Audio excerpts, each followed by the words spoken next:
Hello दोस्तों, कैसे हो आप सब। आपका स्वागत है मेरे यूट्यूब चैनल में। आज मैं आपके लिए लेकर आई हूँ कोट सेट की सिलाई की वीडियो। कटिंग की वीडियो मैं आपको किसी दिन फिर दिखा दूँगी बनाकर। अभी फ़िलहाल हम इसकी सिलाई शुरू करेंगे। मैं कटिंग की वीडियो मैंने नहीं बनाई थी। तो हमने इसकी फ्रंट पार्ट की कटिंग कर ली है और फ्रंट पार्ट को बीच में से कट कर लिया है। और अब हम शुरुआत करेंगे इसकी सिलाई की। तो सिलाई की शुरुआत होती है एक पट्टी से। 1.5 इंच की हमने एक पट्टी काट ली है। फ्रंट पार्ट पे हुक बटन और काज की जो पट्टी होती है वो हम लगाएंगे।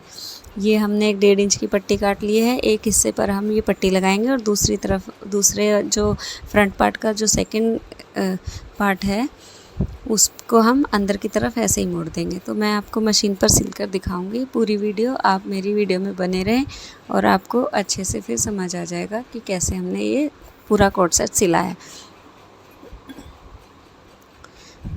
पहले हम ये पट्टी हमारी क्योंकि छोटी है तो मैंने इसको जोड़ लगा के थोड़ी लंबी बना लिया। अब हमने जो है शर्ट का फ्रंट पार्ट सीधी तरफ से रखा है और सीधी तरफ से पट्टी को उल्टा रख के इसके ऊपर हमने सिलाई लगा दी इसकी। और सिलाई लगाने के बाद इसका अंदर की तरफ हम मोड़ देंगे। और जो दूसरा पार्ट है, जो फ्रंट पार्ट का जो हमें बीच में से कटिंग कर रखी है दूसरा पार्ट है, इसमें हमने कोई पट्टी नहीं लगाई है। इसको हमने पहले ही 1.5 इंच एक्स्ट्रा लिया था आगे की तरफ। तो इसको हम अंदर की तरफ मोड़ देंगे।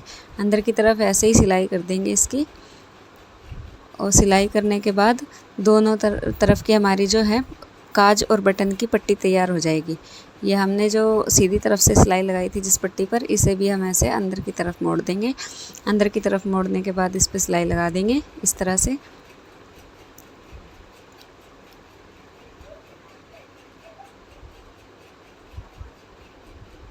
आप देख सकते हैं वीडियो में मैं किस तरह से इसमें सिलाई लगा रही हूँ। आपको देखकर ज़्यादा समझ आएगा।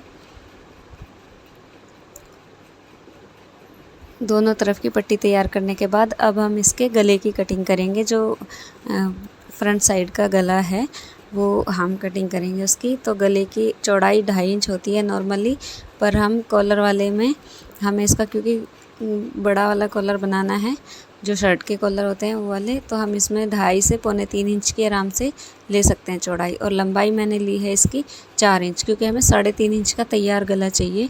तो हम इसमें 4 इंच की लंबाई लेंगे गले की। और पीछे के गले की 1 इंच लंबाई लेंगे। और इसमें भी इसकी भी कटिंग करने के बाद हम इसके कंधे जोड़ देंगे। कंधे जोड़ने के बाद जो हमने इस तरह से हम शोल्डर्स पे सिलाई लगा देंगे दोनों तरफ। फिर हम इस पर कॉलर लगाएंगे।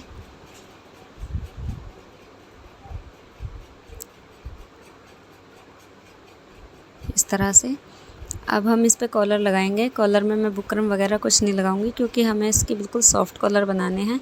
तो हम पूरे गले की इस तरह से पहले पूरी जितनी भी गले की लंबाई है, जितना भी बड़ा हमारा गला है, इसको हम नाप लेंगे। ये मेरा 18.5 इंच आ रहा है। तो हम इस इतने ही बड़ी एक इसमें से पट्टी काट लेंगे कॉलर के लिए। ये मेरा बचा हुआ कपड़ा है। इस बचे हुए कपड़े में से मैंने आप 4 से 4.5 इंच का या 3 इंच भी चल जाएगा, पर इतना कम से कम 4 इंच आप आराम से ले सकते हैं चौड़ाई डबल करके इस कपड़े की। और जितना भी हमारा कॉलर था उससे हमने आधा इंच एक्स्ट्रा ले लिया है और दोनों तरफ सिलाई लगा दी है। और इसको हल्का सा गोलाई में कटिंग कर दी है इसकी। इसमें दोनों तरफ सिलाई लगाने के बाद पलटने के बाद हम इसको गले पे लगाएंगे। तो हम गले पे ऐसे लगाएंगे। पहले जो फ्रंट साइड है इसकी, फ्रंट साइड से इसको सीधा रखेंगे, हम शर्ट को सीधा रखेंगे और कॉलर को हम इसके ऊपर उल्टा रखेंगे। जैसे कि ये कॉलर हमने जो 2 पट्टियाँ सिली थी, इसकी एक साइड हम शर्ट के ऊपर रख के सिलेंगे और दूसरी साइड को अंदर की तरफ सिलाई दबाने के लिए सिलेंगे। आप वीडियो में देख के समझिए किस तरह से मैं इस पर सिलाई लगा रही हूँ। एक तरफ से हमने इसके अंदर की तरफ सिलाई लगाई है कॉलर को शर्ट पे जोड़ने के लिए, इस तरह से। और हमें खींचना नहीं है कपड़े को, ना कॉलर को खींचना है और ना ही शर्ट के कपड़े को खींचना, वरना छोटा बड़ा हो सकता है। इस तरह से एक हिस्सा मैंने जोड़ दिया है कॉलर का। अब जो दूसरा हिस्सा बचा था, इसको हम अंदर की जो सिलाई है, जो एक्स्ट्रा कपड़ा है, उसको दबाने के लिए, फिनिशिंग के लिए अंदर की तरफ इसको मोड़ के इस तरह से सिलाई लगाएंगे उल्टी तरफ से।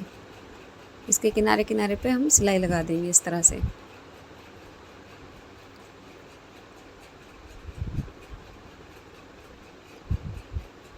इसे भी हमें खींचना नहीं है वरना झोल आ सकता है इसमें भी। ये हमने पूरे कॉलर पे सिलाई लगाने के बाद और इसको घुमाने के बाद हम पूरे कॉलर पे जो कॉलर की 3 साइड बचती हैं उस पे भी हम किनारे किनारे पे इस तरह से सिलाई लगा देंगे यहीं से इस तरह। ये हमारा कॉलर तैयार हो गया है। बहुत आसान तरीके से मैंने आपको कॉलर लगाना बताया है। आप इसमें बुकरम भी लगा सकते हैं, पेस्टिंग पेपर भी लगा सकते हैं। इस तरह से ये कॉलर हमारा बन गया है। इसे हम आधा मोड़कर इस तरह तैयार कर सकते हैं। अब हम इसमें बाजू लगा के फिटिंग लगा के इसको तैयार कर देंगे शर्ट को, और फिर इसके बाद मैं इसके साथ का जो प्लाजो है वो सिलूँगी। ये हमारी शर्ट तो फिटिंग लगने के बाद तैयार हो जाएगी और हम इसमें बाजू लगा देंगे। स्लीव्स लगानी मैं आपको फिर किसी वीडियो में बता दूँगी। ये मैंने बाजू भी लगा दी है इसमें और शर्ट को तैयार कर दिया है।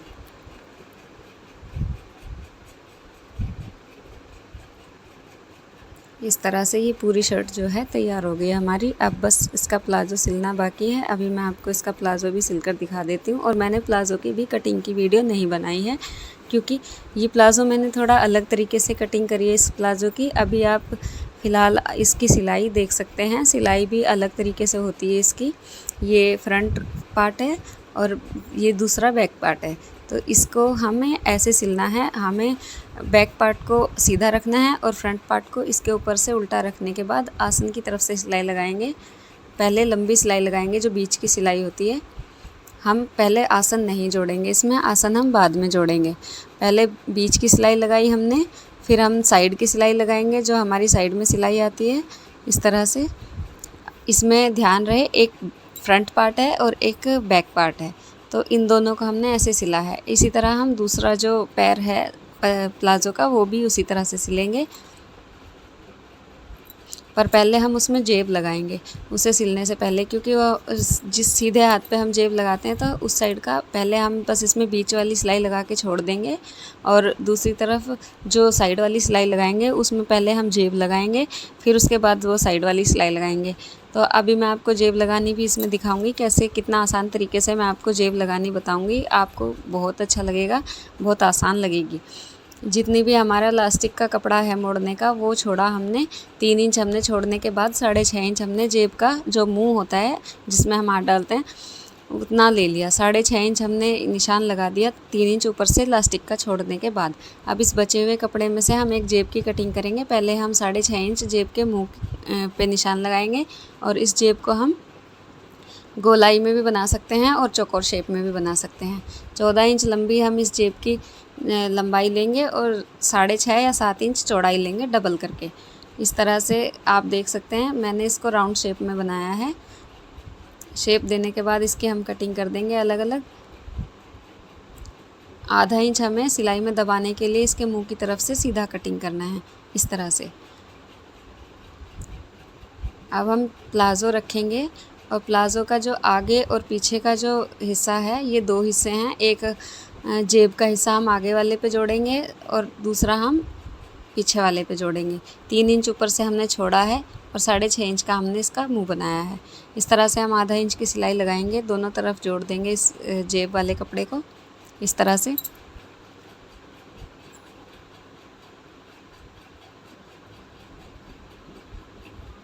और ऊपर से हम इस पे एक पक्की सिलाई लगा देंगे जिसे हम टॉप स्टिच बोलते हैं।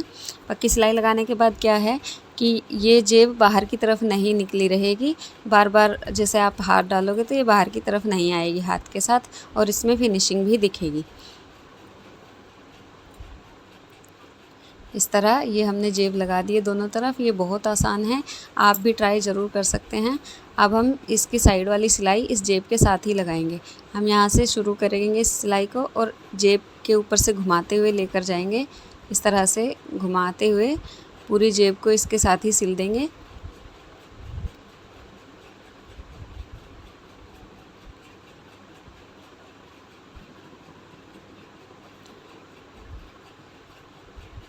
इस तरह से हम इसकी सिलाई को पूरा करेंगे।